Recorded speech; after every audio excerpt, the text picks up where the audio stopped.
ഓൺലൈനിലിപ്പോ കുറെ മജ്ലിസ് ഉണ്ടല്ലോ. ഞാൻ ഏത് മജ്ലിസാണ് ഓൺലൈനിൽ നോക്കേണ്ടത്?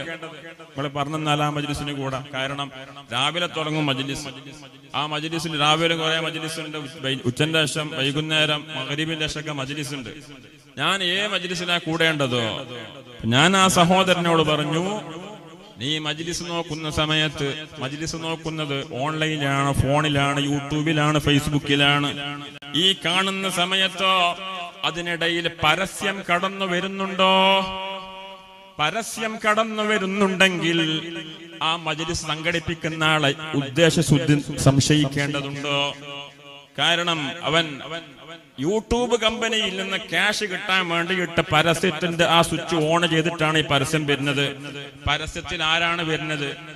പരസ്യത്തിൽ ആരാണ് വരുന്നത്? അന്യ സ്ത്രീയുടെ മുഖമാണ്. ഏതോ പ്രൊഡക്റ്റിന്റെ പരസ്യവുമായിട്ട് വരികയാണ്. ബാങ്കിന്റെ പരസ്യമാണ്, അല്ലെങ്കിൽ വിദ്യാഭ്യാസത്തിന്റെ പരസ്യമായിരിക്കും, ഹോട്ടലിന്റെ പരസ്യമായിരിക്കും. പക്ഷെ വരുന്നത് പെണ്ണ. തലയിൽ തട്ടിട്ടാണ് അല്ല വരുന്നത്. ഹിജാബ് ഇട്ട് വരല്ല. അല്ലാഹു തആല പൊരുത്തപ്പെടൂല. അത് ഏത് പേരിലായാലും ആരുടെ മജ്ലിസായാലും അല്ലാഹു പൊരുത്തപ്പെടൂല. നമ്മളെ കാണുന്ന മജ്ലിസിൽ, ഓൺലൈനിൽ നോക്കുന്ന മജ്ലിസിൽ ഇതുപോലെയുള്ള പാട്ടുകൾ വരുന്നുണ്ടോ? അന്യ സ്ത്രീകൾ ഉൾപ്പെടുന്ന പരസ്യം വരുന്നുണ്ടോ? ആ മജ്ലിസ് നോക്കണ്ടെന്ന് പറഞ്ഞു. അപ്പൊ നോക്കുമ്പോ അങ്ങനത്തെ മജ്ലിസ് വളരെ കുറവ്. എല്ലാരും 1000, 2000, 10,000 ഓൺലൈനിൽ ഉണ്ടാകും. 50,000 ആൾക്കാർ നോക്കുന്ന മജ്ലിസ് ഉണ്ട്. എത്ര ആള് കൂടിയാലും കുറച്ച് കഴിയുമ്പോ 2 മിനിറ്റും അല്ലെങ്കിൽ 1 മിനിറ്റ് ഈ പരസ്യ. അപ്പൊ എന്താ ലക്ഷ്യം? ദിക്റിന്റെ ആത്മീയതയുടെ വാഴതിന്റെ പേരിൽ മജ്ലിസ് സംഘടിപ്പിച്ചുകൊണ്ട് അതിനിടയിൽ കയറി വരികയാണ്. അപ്പോ ഇതിന്റെ ബാക്കിലൂടെ ഇത് ഇരിക്കണ സാധുക്കൾ അറിയില്ല. ഇന്ന് സ്വലാത്തുൽ ഫാത്തിഹിന്റെ, ദിക്റിന്റെ, സ്വലാത്തിന്റെ, ആളമുസ്വലാത്തിന്റെ മജ്ലിസിൽ കൂടിയതാ. ആളമുസ്വലാത്തിന്റെ മജ്ലിസിന് നേതൃത്വമൊക്കെ പെണ്ണിനെ ആരെങ്കിലും ഏൽപ്പിക്കുവോ? ഇല്ല. അപ്പൊ ഈ പെണ്ണിനെ കണ്ടതോ? എന്താ മോലേരെ ഇതിന്റെ ഹുക്കുമ്? ഈ പെണ്ണിനെ കാണിക്കാൻ പറ്റുമോ വർഷത്തെ? അത് നമ്മൾ നോക്കേണ്ട ആവശ്യം. അത് നിങ്ങൾ നോക്കേണ്ട വെച്ചാൽ നിങ്ങൾ കണ്ടുപിടിക്കാളി. അവിടെ ന്യായം. അള്ളാഹു കാത്തുരക്ഷിക്കട്ടെ, അള്ളാഹു കാത്തുരക്ഷിക്കട്ടെ. അപ്പൊ ഓൺലൈൻ, ഞാൻ ആ സുഹൃത്തിനോട് പറഞ്ഞു, ഓൺലൈൻ മജ്ലിസ് നോക്കാൻ പ്രശ്നമില്ല. ദിക്ർ ചൊല്ലുമ്പോ അത് ഓൺലൈനും ചെല്ലാം, ഓഫ് സ്റ്റേജിലും ചെല്ലാം. നല്ല നെയ്യത്താന കൂലി കിട്ടും.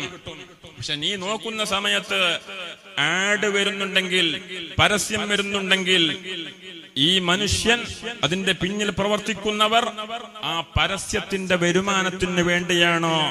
അതും അവരുടെ ലക്ഷ്യമാണോ? അങ്ങനെ ലക്ഷ്യം വെച്ചാൽ മൻ ബഅ ആഖിറതഹു ബിദുനിയാ, ആഖിറത്തെ വിൽക്കുകയാണ്. ആഖിറത്തിൽ എന്തെങ്കിലും ആയിക്കോട്ടെ, അല്ലേ? ഈ 10,000 ആളുകൾക്ക് അന്യസ്ത്രീയുടെ ഫോട്ടോ കാണിച്ചു കൊടുത്ത കാരണം കൊണ്ട് അത് സംഘടിപ്പിച്ച ആൾക്ക് നാളെ പരലോകത്ത് കുറ്റം കിട്ടൂലേ? ഇപ്പൊ നമ്മൾ ഈ പ്രസംഗിക്കുന്ന സ്റ്റേജില് ഇവിടെ ഒരു കട്ടൗട്ട് വെച്ചു, അന്യസ്ത്രീയുടെ പരസ്യം. നിങ്ങൾ ആരെങ്കിലും ഇവിടെ ഇരിക്കുവോ? ഇരിക്കൂലല്ലോ. എന്താ കാരണം? സ്റ്റേജിൽ അന്യസ്ത്രീന്റെ പരസ്യമുണ്ട്, ഫോട്ടുണ്ട്. അപ്പൊ പ്രസംഗിക്കൂല, അവിടെ ആരും ഇരിക്കൂല. അള്ളാഹു കാക്കട്ടെ. അതുകൊണ്ട് ഞാൻ ആ സുഹൃത്തിനോട് പറഞ്ഞു, അത് പറ്റൂല. അങ്ങനെ ഏത് വിഷയം നോക്കിയാലും, ഒരു കല്യാണത്തിന് പോയാലും, അല്ലെങ്കിൽ ഏത് വിഷയത്തിലേക്ക് പോയാലും അധാർമികമായ പല കാര്യങ്ങളും ഉള്ളിലേക്ക് കടന്നുകൂടിപ്പോയി. ഇബ്ലീസ് അങ്ങനെ നോക്കിയാണ് ഒരു മനുഷ്യനെ പഴപ്പിക്കാൻ. ഏത് ഹോൾസാണ് കിട്ടുന്നത്, ആ ഹോൾസിലൂടെ കയറിയിട്ട് ഇബ്ലീസ് മനുഷ്യനെ പഴപ്പിക്കുകയാണ്. ഈ ഇബ്ലീസിന്റെ ഒറ്റ ലക്ഷ്യം മനുഷ്യനെ എങ്ങനെങ്കിലും നരകത്തേക്ക് എത്തിച്ചാൽ മതി. ചില മഹാന്മാര് പറഞ്ഞത് കാണാം, ഒരു മനുഷ്യൻ ഒരു തിന്മ ചെയ്യണമെങ്കിൽ ആ തിന്മ ചെയ്യാൻ 100 നന്മ ചെയ്യിപ്പിച്ചിട്ടാണെങ്കിലും ആ തിന്മ ചെയ്യാനുള്ള പടി ഇബ്ലീസ് എടുക്കുന്നതാണ്. അല്ലാഹു കാത്തുരക്ഷിക്കട്ടെ.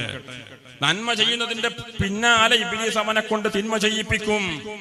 അതുകൊണ്ട് നാം നമ്മുടെ മനസ്സ് അള്ളാഹുവിലേക്ക് തിരിക്കുക. ഏത് കാര്യം ചെയ്യുമ്പോഴും ഇതിന്റെ പേരിൽ എനിക്ക് പരലോകത്ത് കൈകടിക്കേണ്ടി വരില്ല, അള്ളാഹു എന്നെ പരലോകത്ത് ശിക്ഷിക്കുകയില്ല എന്ന ഉത്തമ ബോധ്യമുള്ള കാര്യങ്ങളിലേക്ക് മാത്രം നമ്മൾ പോവുക, നമ്മൾ ചെയ്യുക.